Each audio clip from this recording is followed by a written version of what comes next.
ถ้วยผู้2 ถ้วย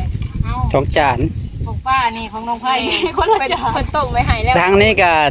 ต้มน้ำมันเรียบร้อยแล้วทางรสแกงแซ่บนะมีเห็ดเค็มกระดูกเนาะเก่งน้ำไม้กินข้าวง่ายกินที่ตัวแซ่บได้พี่น้องครึ่งหม้อเลยหม้อมักใหญ่รวมมิดเนาะเฮ็ดแซ่บ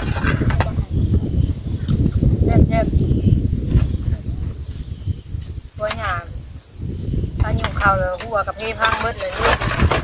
ยามคนเริ่มแปลงหัวขึ้นใหม่เลย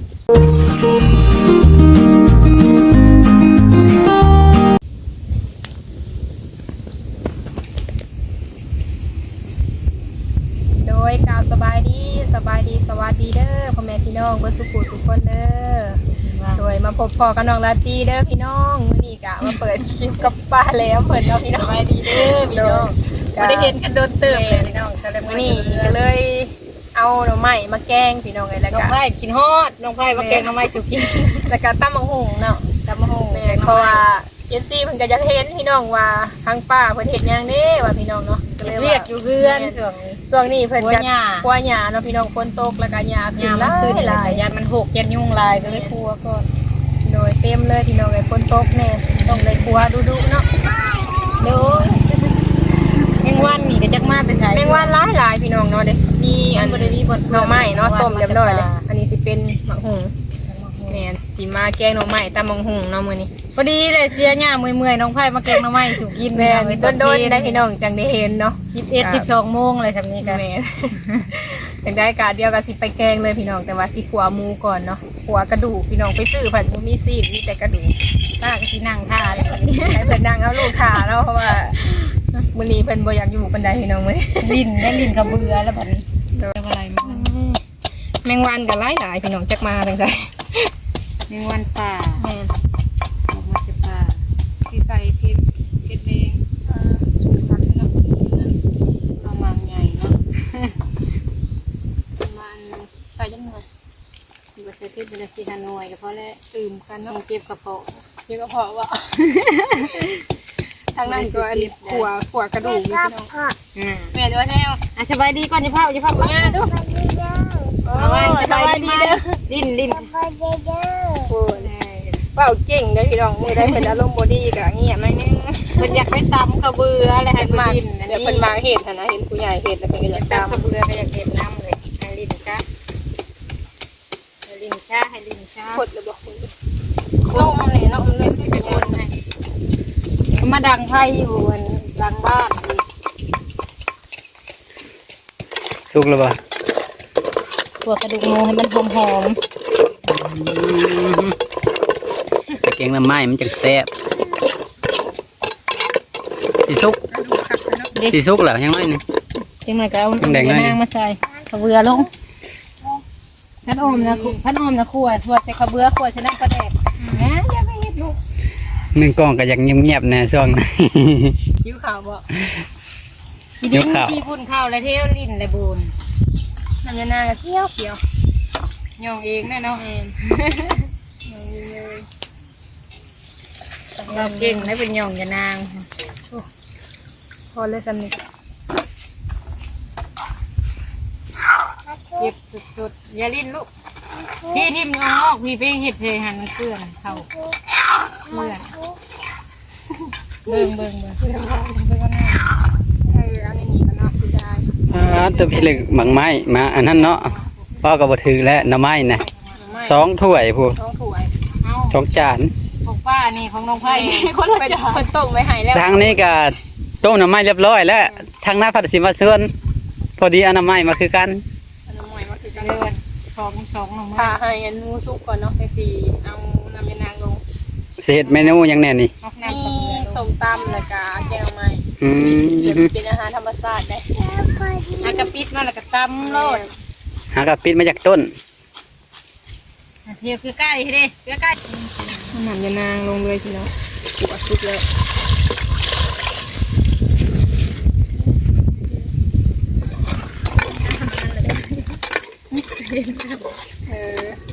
แต่กินเอาจะไม่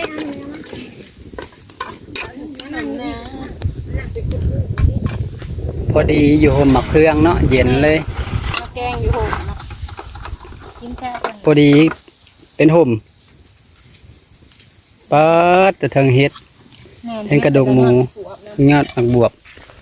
โอ้ เคี้ยวครับขนาด มะนาวยังบ่พอลืมเนี่ยซองเนาะดีก็อันนี้ซองแล้ว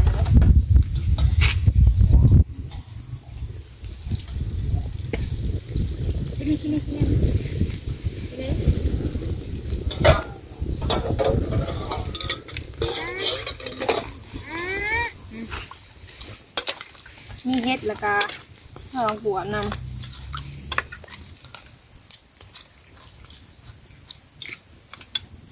ปลาเต้อ คืออะไรมาเดี๋ยวนั่นแล้วเพิ่มอีกบอกหรือว่าพอต้มแล้วอะไรเด้อตัวนี้ลองเบิ่ง ก้าวว่าเบิ่ง ลืมผัก ก็สร้างมันได้อยู่ ลูกอีกครึ่งนึงเนาะเล็กที่โบราณเป็นไง ปลาเต้อ สามสิกิน เล็กกินแรงไว้กินตอนแรกกินลิ้นสดกินลิ้น พอดีตัวนั้นก็ต้มกินเลย ไว้กินกับแก้วก็ที่ต้องผักอันนี้น้ำใหม่สดๆเลยเดนี่น้ำใหม่ดองไก่ทำไมน้ำใหม่สดๆเลยแกงกระเทียมมีเห็ดเค็มกระดูกเนาะกระดูก เก่งน้ำไม้ ผักไปแล้ว กินข้าวง่ายกินข้าวดูกินข้าวเที่ยง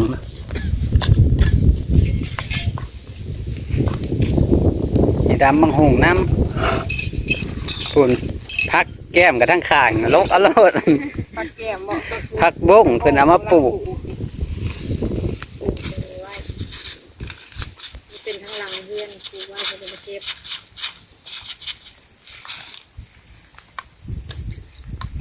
ในวันนี้เนาะแต่ละมื้ออยู่นี่ก็คือบ่ได้เห็นนี่ มาตอนทำอินถ้าได้มี มีน้ำมันำปลาเด็ก แต่ถ้ามาอยู่โดนแล้วเริ่มหลายขึ้นแล้วมันได้กินของกิน ก็มักม่วงเนี่ยมักม่วงนะมันก็มักโตมักม่วงสุกโตมักม่วงสุกอย่างนั้นน้ำมันทางลิ้น มันได้กินนี่เด้ มันได้กินกระดูกหมูกินอย่างมันละมาโรคมันบวบเอาละหยาลายโพดบัด จะ นี้ ว่าทาให้พดก่อนเนาะถ้าสิเอาปลาแดกลงไปเพราะว่าเขาสิตองใส่ทางแล้วทางนี้เลยสิไปทาง มีแต่กลัวไว้ เอาไว้ก่อน หลังเฮือน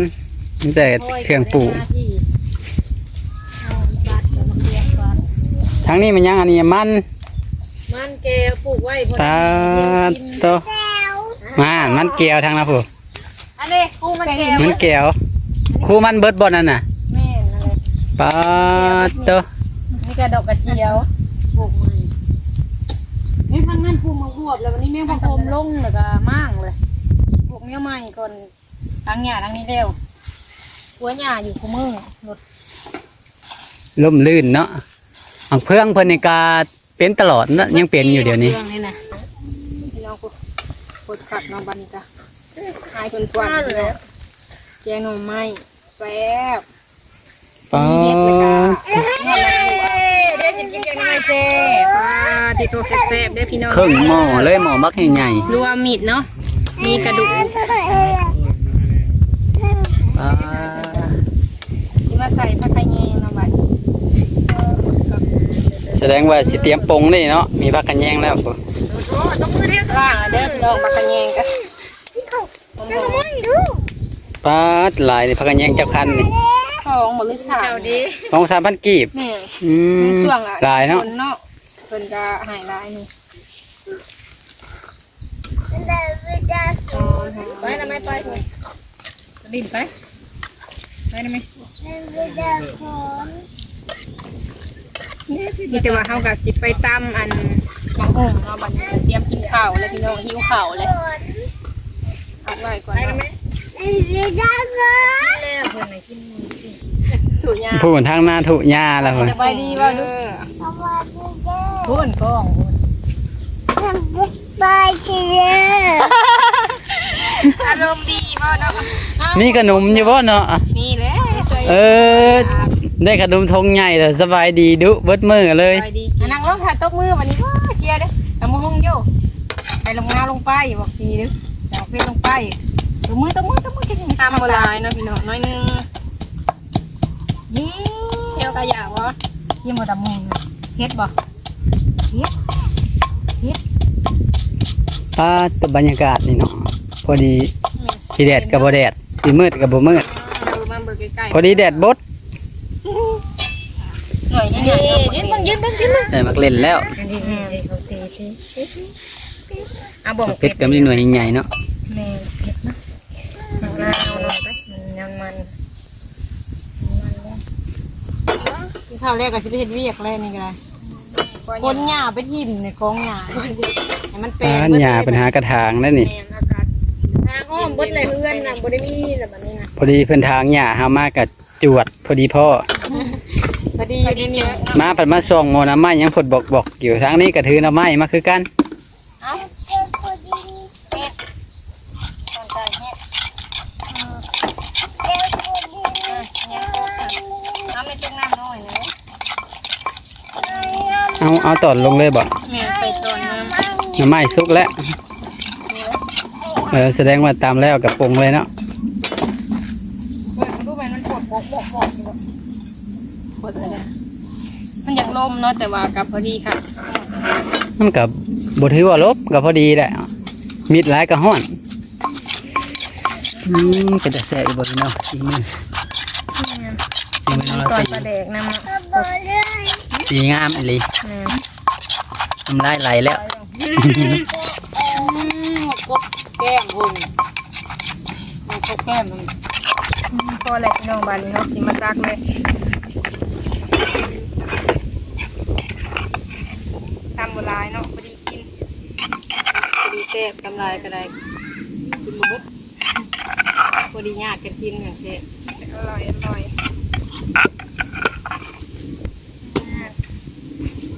สิมาตักแกงหน่อไม้เนาะบ้านนี้เอาตัวหน่อไม้นะ ปลา ก่อนแกงหน่อไม้แล้วมาหุงอยู่บริเพชรบันไดได้เนาะเพราะว่าเที่ยวอยากนำแกงแบบประเดียนแซ่บนะกระดูกกระคักอันนี้เนาะกันนิดน้อยพอละกินเคยเดียวนี่แหละจังแซ่บเนาะกินน้ำแซ่บกินน้ำ ทั้งต้มน้ำไม้ทั้งตำมะฮง เอาไปบ่นกับกินน้ำไปหย่างไปหาเพียงไปหย่างไปหาไปถูกเลยย่างไปมาละอิ่มเลยไป 2-3 คนเต็มพักกระตุกเนาะ2-3 คน ผักแหวนเนาะแซ่บเนาะ ผักบงปลาตัวผักบงสงสัยหลักแถวนี้แหละ ผักบงได้ทำได้นี่เลยมาเด้อพี่น้องเด้อกินข้าวเด้อพี่น้องเด้อแกงหน่อไม้ยกเอาก็ได้ยกเอาหน่อยพี่น้องมีผักบงนำเนาะที่ข้าวก็มีอะไรทางบ่ได้ออกมาแต่ในเรือยกเอา ยกตัวละแถวนี้นะบ่ได้กินโดนกระดับหง ยักย่างนะแกงหน่อไม้ได้ค่อย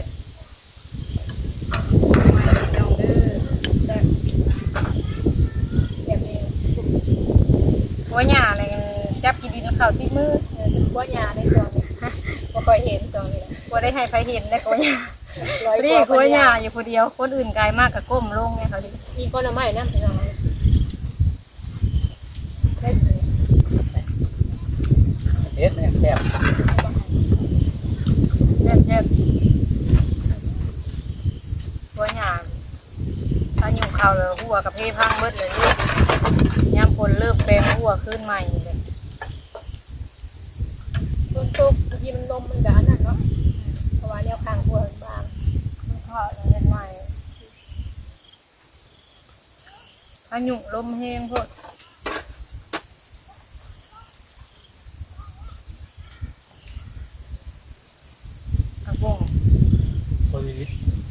เย็น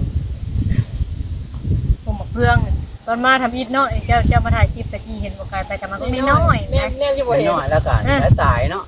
แล้วก็บ่มีกอกไม้จะกกแถวนี้นะมีกอกเพื่องอันเดียว ที่แม่งคนมาอยู่แหละก็สิแบบ มาอยู่มือมันก็ดีใจแล้วคนมาอ ดี ยู่ ใจบ่เลยแต่ ใหญ่ไว้ได้เลยเหมือนพึ่งออก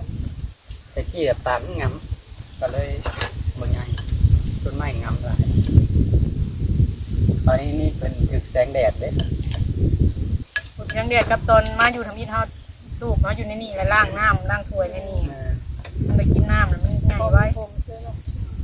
เป็นงาตายเพิ่นก็บ่มีไผ ตอนนี้เขามาอยู่เลยตอนนี้งาตายมันเขาก็ซ่อมลงทั้งเทิงเลยโป่งใหม่เลย งาตึ๊บเลยบัดนี้ผมมากเป็นตลอดเลย เป็นตลอด มายามใดก็ยังเห็นอยู่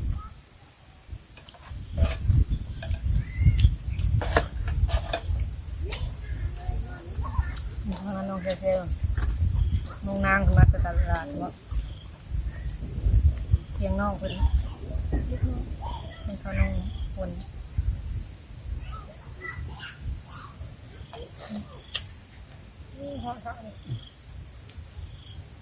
รู้บ่ได้กินจะโดนละ ผักบุ้งอันนี้ผักบุ้งเปรี้ยวนะยอดมันใหญ่ๆ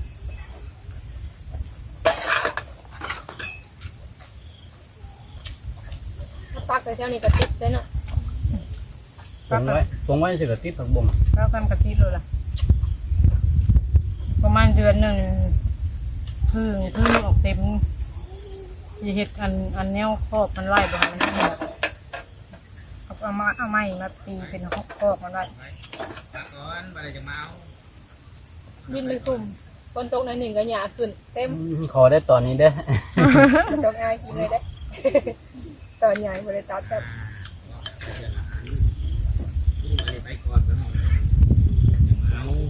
มันเหยียบเลยเอาให้ดูเอาไปจักตักหน่อ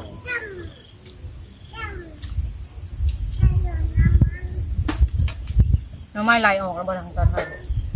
มันทันลงมาหาเลยก็สิออกเลยเพราะว่าน้ำมันยังพายังมีเลยน้ำมันยืนเนาะอันนี้ คนกระตุกลายเถื่อจังหวะหลักออกพี่น้อง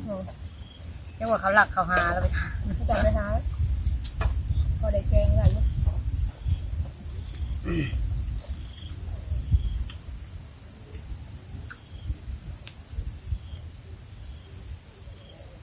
ต้องลังเพื่อนกันแล้วน้องครัวหญ้าเป็นแล้วก็พอได้อยู่ก็ได้นั่งต้นหุบมันเย็นนี่ มีห่มพอได้นั่งเนาะ มันเนี่ยเข้ากันเลยกว่ามันเป็นดินทราย ผูกมันแก้วใช่มันแก้วหมู่แล้วเขาทางทิ่มมันนะคือมันเขาเลยเอาไปปลูกก็เลยเอามาปลูกปลูกให้มันคุ้มหญ้าเลย ทางบ้านหาเพิ่นสิปลูกแคมเซนเป็นดินทรายพัดง่าย ปลูก งามได้แคมเซนบ้าง มันแจวมกกินเนาะหนึ่งกินแจว มกหนึ่งต้มหวานให้กระทอดนี่ กินแล้วเนี่ย ก็คือเขาทอดคายเลยทอดเป็นเปียงบางๆกรอบๆแล้วเขาใช้กระนอนี่ฮะบอกว่าวันมาต้มใหม่หน่อไม้ต้มเบิ้งกลัวใบมาได้มากินข้าวนะยิ้มแล้ว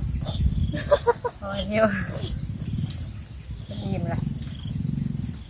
กินน้ำลูกก็ไปยิ้มละ เอาทั้งหอนทั้งอันนั้นเนาะ ไม่ใช่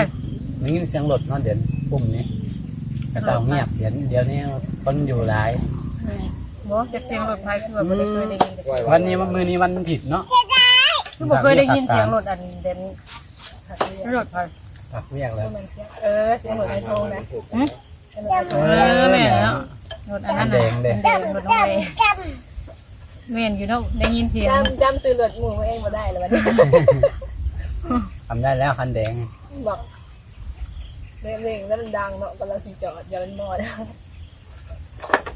ตอนนั้นโทรมันบอกพอมันแสบบอก นั่นมันเป็นอะไรมันโดนเหรอ บ่ทอดแตกน็อตมันรุด เสียงเสียง มันที่จักมันน่ะน็อตมันยับออก บด โอ้รถคันนี้แบบตกกลัวใหญ่มันออกแล้วนี่ที่มันคงเหิมมาแล้วนึกว่าทุกไฟเอาหายจาวานนี่เหิมนะ สอดเลยตามมาเป็น ป้าว่าจังหวัดทุก ทุกคนก็แซ่บกินเพราะมันเหิน แซ่บ ใช่ปะ ๆมาเด้อพี่น้องเด้อถ้าท่านได้กินข้าวเที่ยงข้าวง่ายก็ได้ คนนี้บาคำจนย่อยมาแก้ปวด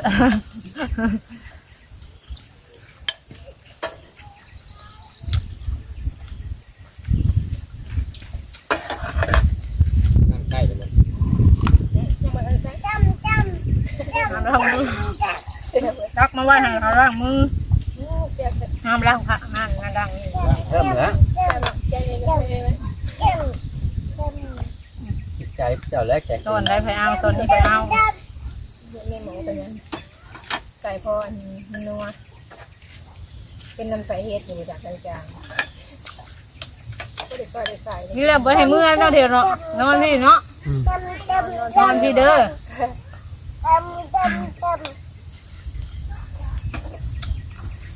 จะเที่ยวแล้วหายมือนอนนำ ทุบกับไหนฮะ เพื่อมันตีหัวเขา เจ็บบ่ ยิงบ่ได้นะ เอาสบายดีไหมดูป้าดูสบายดีดูผูกกองผูกเอาป้าแล้วไม่สบายดีแล้วไหมโอ้ ยิง ไปยิงไม่ได้ พี่น้องบ้าน เห็นกับไทยบ่ อันยิงสบายดีบ่ยิงกันโอ้ยยิงกระเบาแน่เซ็ตเลย ว่าเป็น เราเก่งไม่ได้เป็นยอดเลย มันสิล้มย้ายกินมาหุงชุกเด็กหุงชุกฮะหุงชุกแล้วหันไปไว้ ก็ให้กิน เอาไปกินมาหุงชุกกันพอไปไหม ชอบ อยู่ผู้เดียวว่าเก่ง ลุกลงมา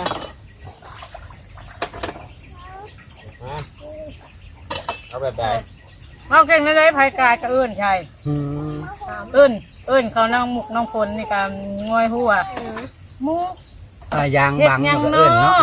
เนาะ เฮ็ดยังเนาะจังไดมาเฮ็ดข้อไก่ เอิ้นผู้ใหญ่ เฮ็ดทำไม รถ ผักเป็นมาเนาะเด็กน้อยอย่างเงี้ย บ่ได้เอื้นจ้ะครับเห็นเจ้าของชวนมันออกมาก็เอื้นเลย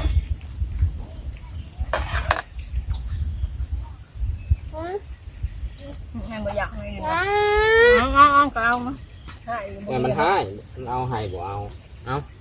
มันมาเป็นเปลืองไงแต่ใช้ไปกินได้ เอาไปเอามีดให้ มันกินข้าวอยู่ ใหญ่เนาะอีนพี่น้องเลย แซ่บพี่น้องน้องไผ่มาเกงน้องไม้สุกกินมื้อนี้มีแห้งหลายเติบมีแห้งกลัวหญ้าแล้วมื้อนี้แล้วเบิดแถวนี้ แกงใหม่ใส่กระดูกพี่น้องแล้วก็เฮ็ดเนาะกับตำมังหุงก็เฮิ่มพวกผักอันนี้มีแต่ว่าสิจบคลิปแล้วพี่น้องบ้านนี้อิ่มแล้วเนาะมื้อนี้ก็มากินแกงใหม่แต่บ่รวมหน้ารวมตาเด้อมื้อนี้ รวมอยู่ มากินในเดือน ปี ป้า ทางใส่อย่าว่ากันเด้อพี่น้องเด้อ อิ่มๆเลยเนาะโดยเอาคลิปนี้ก็สิขอลาไปก่อนเด้อพี่น้องค่ะพบพอคลิปหน้าเด้อเนาะคลิปนี้ลาไปก่อนขอกล่าวคำว่าสบายดี สบายดีเด้อพี่น้องเด้อ